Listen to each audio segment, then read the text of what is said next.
Hey guys, my name's Amy and today I wanted to talk to you about my Nepenthes plants and their care needs. I'm by no means an expert. I found a couple reduced a few years ago, brought them home to give them a try. When they didn't die, I picked up a few more. So some of the information that I'm going to be talking to you about today is my own experience and what I've noticed for caring from them, and then I've also done some research online.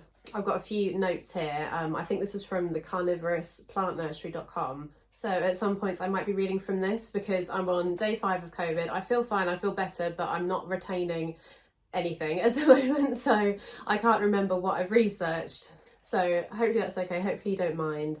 But yeah, let's get started. I have 5 different types of Nepenthes. This first one I'm showing you here, I think this is my newest one. I've had this for a couple of years. This is Nepenthes Bloody Mary. This one is characterised by its bright red pitchers, which have faded a bit lately. I don't know if that's because it's winter now, so it's getting less light. Usually they would look a lot more like this one here. Really, really lovely bright red, and I just love the contrast of the red with the green. This one here is my Nepenthes Gaia, and this one has beautiful pitchers. I love the markings on this one, and I have found this one to be a really prolific pitcher. There's a little baby one there. It puts up pitchers really frequently if I keep on top of the watering. And the other 3 I have are too big to move, so I'll include some video. I have an Nepenthes sanguinea, which has sort of darker, almost purpley leaves and pitchers. I have a Nepenthes alata, which is a really common one. I think if you're going to find one in a garden centre, that's the most likely one you'll come across. That's the really, really large one. And then I have a mystery Nepenthes that I'm not entirely sure. It has very similar pitchers to the Nepenthes Gaia, but there is a slight difference. So if you do know what kind of Nepenthes this is, I would really love to know. The Nepenthes alata and Nepenthes sanguinea were the first ones I ever got. They were really small when I first picked them up, but they've just grown really, really well, especially the alata. It's very similar to the Nepenthes Bloody Mary, but instead of the red pitchers, they're a bit more orange yellow. I'm going to reference my notes a little bit here now. Nepenthes are native to Southeast Asia, including Borneo, Sumatra, Malaysia, the Philippines, India and Northern Australia. Nepenthes fall into 2 different categories. You have the highland species and the lowland species. Highland species live on the mountains and lowland species live in the foothills and coastlines. And the main difference that I found online to separate the 2 is that highland species are tolerant of sort of colder, darker winters, whereas lowland species like it bright and warm all year round. So my guess would be, I don't know this for sure, but my guess would be a lot of the ones that you typically would find in garden centres, the common ones, I would guess they were highland species because I've never had too much trouble with them in my flat when it is cold and dark in the winter. And the lowland species are probably harder to come by because they require more of a controlled environment all year round, which is harder to achieve in your home. But I don't know that for sure. I have no idea whether mine are highland, lowland. My guess would be highland. I'd say there are 4 main things to bear in mind when trying to care for Nepenthes, and that is bright light, high humidity, consistently moist soil, and nutrient deficient soil. All of my Nepenthes sit in windowsills to try and get as much light as possible. I'll write down here what direction those windows are going in. Obviously it will differ for everyone depending on where you are. I'm in the UK. My large pot of Nepenthes sits in a window that gets really good morning light, and these 2 sit in windows that get really good afternoon light. Obviously I'm in the UK, so really, really harsh sun isn't something that I have to worry about too much. I will say that you might need to look out for sunburn, which looks like sort of red patching on the leaves. I can include a picture because one of my Nepenthes leaves does have a bit of that, but I've not noticed it to be too much of a problem here. As for humidity, I'd say, especially with some of these more common Nepenthes, I wouldn't rush out and go get a humidifier if you don't have one already. If you live in an extremely dry environment, maybe. In the UK, it's not something we have to worry about too much, and our flat is just naturally very humid all the time. We actually have to use dehumidifiers instead of humidifiers. I've not had any trouble with the humidity, I don't think, for mine. So yeah, a humidifier isn't something that I'd say you have to have in order to have a Nepenthes, unless where you live is incredibly dry and really lacks humidity. I imagine the main thing it would affect is pitcher growth. I think the plant itself would still continue to grow, but you may just not get as many pitchers, or they may not last as long. The same can be said for watering. I let the top inch of soil go dry with my Nepenthes, and to be fair, these are the plants that I worry about. Maybe aside from a couple of ferns, I worry about these the least when it comes to overwatering. These do really appreciate keeping the soil consistently moist. And again, the main thing it will affect is the pitcher growth and keeping the pitchers. This one, it hasn't got too many on it at the moment because I think I've just got too much perlite mixed into the soil. So I've missed a couple of waterings, and then you'll notice pitchers dry out. But if I keep on top of it and I don't miss any, it puts out pitchers so fast, and it will just be absolutely surrounded by them. It's really, really gorgeous, this one. So yeah, I wouldn't worry too much about overwatering these. Once you notice the top inch of soil go dry, give them a good drink. You can also sometimes tell in what the plant looks like. The leaves might start to look quite dull, possibly even a little bit droopy. I have let these get way too dry before, like completely fully dried out, and I did lose all the pitchers, but I watered it and it's bounced back fine. So underwatering won't necessarily kill the plant. I think they are quite forgiving in that sense, actually, but you will probably lose some pitchers, which is always a shame because they are the obviously the attraction of these plants. As for what water to use, I just use tap water, and where we live has very hard water, and it doesn't seem to bother them too much. I've not had any trouble. You can use distilled water if you want to. I don't personally think that's necessary, but you can if you want to. And the other water I've used with my Nepenthes is rainwater. I didn't have any problems when I used rainwater on my Nepenthes, but I did hear, I think on some TikToks, people saying that if you use rainwater, because it can contain nutrients, it can reduce the pitcher growth, which I'll talk about a bit more in a second. I didn't necessarily notice that, but it's possible that that can happen. So I'd just say use tap water. You know, this one's got quite a few pitchers on it. That hasn't affected the leaves or anything. And if I was better with watering, this would probably have more pitchers on it. So yeah, I think tap water is absolutely fine. The last main thing to bear in mind with caring for Nepenthes is the substrate that you plant them in. You can't just use regular potting mix for Nepenthes, as they've evolved to feed themselves. They want really nutrient deficient soil. The pitchers on Nepenthes are actually modified leaves, and they create a sort of acidic liquid that lives in the base, and it attracts insects, which will end up falling in, and that's what they use to feed themselves. I've realised I've trapped a pitcher. Oh no, there we go, saved it. What I use for mine is a mixture of carnivorous plant soil. I will pop a picture in here of the one that I use. I'm sure there are better ones out there, that's just the one that I've been using. And then I mix in a bit of perlite as well. Or I know that you can grow them in sphagnum moss, or mix some sphagnum moss in with the soil that you're using.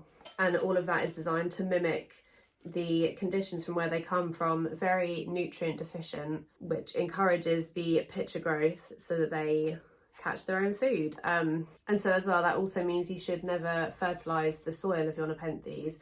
You can fertilise the pitchers if you want to. I bought some slow release fertiliser pellets, and you can just put one in per pitcher, maybe every couple of months. I've not been very good at keeping on top of it, but you can do that if you want to.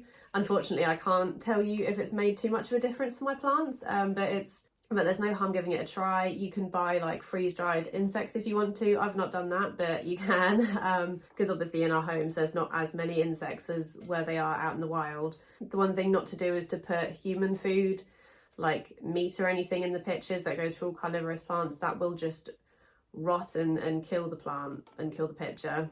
Another thing with the pitchers, as I said, they come with this liquid. I don't know, you might be able to see on my phone, it comes up to about there. If you order one online, hang on, maybe you can see a bit better with this one. Maybe you see the liquid moving around. Maybe you can. If you order them online, I've noticed they tend to come without any liquid in the pitchers. That makes sense. It'd be quite hard to keep it contained. Even sometimes in garden centres, I've noticed they don't have any liquid in them. I put a tiny bit of water, only up to about there, where the liquid would come naturally by itself. I don't know that that's necessarily helpful. I'm pretty sure those pitchers died off anyway. So if that happens, you can try that, see if it makes them last a bit longer. But if it doesn't, don't worry, it should put out new pitchers fairly soon.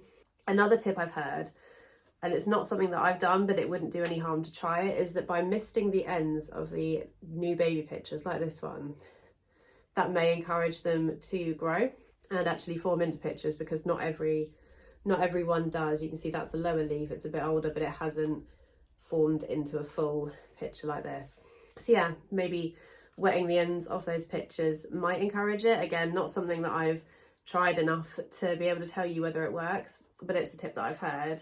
I'll talk really briefly about propagation because it's not something that I've done. I've not successfully done it. I know that you can take cuttings. This isn't a very good one as an example because it is so tightly packed. You can see each leaf is stacked right on top of each other, but the ones that have a bit more space in between each leaf, a bit like my Nepenthes alata, I'll pop in a picture. I know you can propagate them by chopping that up and putting it in something like a prop box.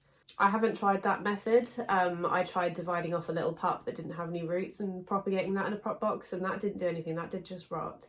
But I know it is possible. So I'd maybe try and watch some TikToks or other videos of people that have a bit more experience with Nepenthes if you're looking to try propagating it that way. However, what I would say is I've noticed that they are really ready to push out pups. But you can see here there's 3 main plants. You can see there's the top of one, there's the top of another, and there's the top of another. So when I first bought this, it was only 1 plant and it shot off 2 pups, which once they get mature like this, you should be able to divide and they would have roots, and then you can multiply them that way. But yeah, unfortunately, I haven't successfully propagated them as cuttings. It is something I'd like to try, but it's also something that I'm quite hesitant to do because I don't want to chop the crown off any of my Nepenthes. Maybe one day with my bigger one, I'll give it a go. Nepenthes roots are really interesting. They're actually black. They look like they're rotten, but they're not. So if you've got a Nepenthes and you repot it and the roots are black or very dark brown, don't be alarmed. That is what they're supposed to look like. The last very cool thing about Nepenthes is, as far as I can tell with researching online, they are pet friendly, which I found really surprising because they look poisonous. They don't look like they would be safe for your pets, but they are, which is really cool. There are some really tiny little pictures going in the bottom there. I don't think, oh, you can kind of see them. I wouldn't describe Nepenthes as easy care, but I would say that they're really forgiving. Like I said, I've missed waterings so often, especially with this one. And this is the Nepenthes Gaia. This is one that I would really recommend if you haven't had Nepenthes before, because it has been really, really rewarding, even when I've neglected it. And the pictures are just so unique, really, really cool. So although they do require a bit more attention than some other types of houseplants, they're not super dramatic if you don't meet those needs every time. I think if you're curious and want to give them a try, definitely go for it. I had one flower for me recently, actually. I forgot to mention that because it's died off now. I will include some video and pictures that I took of that here. That was my Nepenthes alata. Now that I've thought about it, it was very cool that it did flower, but those flowers stunk. It wasn't sweet at all. It was like a sort of, I don't know how to describe it, like a dusty, cheesy smell. It was not pleasant. And I spent like days trying to figure out what the smell was and where it's coming from. And because of where that Nepenthes is sat in our living room, it's right by our sofa. So it was sort of every morning I'd come down and notice it when I was sat on the sofa having a cup of tea. And I'd just be thinking, what the hell is that? Is it Piper? Like, where's that smell coming from?